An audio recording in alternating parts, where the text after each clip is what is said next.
Lots of noteworthy things happened for the first time in 2015. Just to name a few, the first IVF puppies were born, the Church of England chose its first female bishop, and scientists captured a photo of light as both wave and particle. And, are you ready for this? For the first time ever, the word of the year isn't a word. It's this.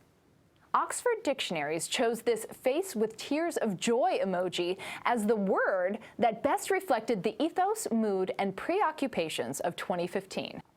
Some may find Oxford Dictionary's explicit nod to the prevalence of pith and shorthand in our social media-driven world lamentable. Others may view the word of the year as progressive, and the youngest among us will just see it as life as they've always known it. I take it as a visual reminder that some wonderful things happened this year. Yes, we faced tragedies, ruthless terrorism, and perplexing political movements, but let's not forget we also had reasons to cry from happiness. When the Supreme Court ruled that gay people deserve equal dignity in the eyes of the law and granted same-sex couples the right to marry, many of us shed tears, bearing witness to something we only dared to hope we'd see in our lifetime. While the conflict over where and how to place Syrian refugees continues, here's a story to choke you up in a good way.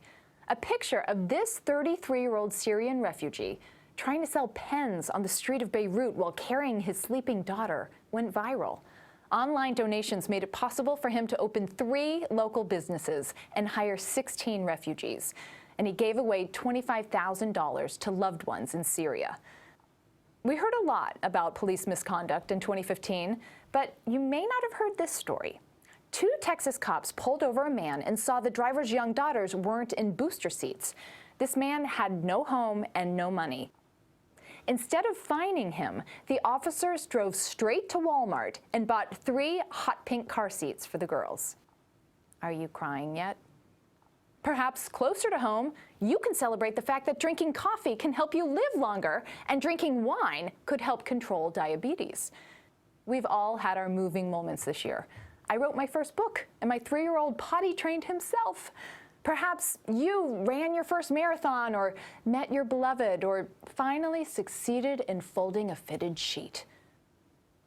There is such goodness in our world, such happiness in our lives if we take the time to recognize it.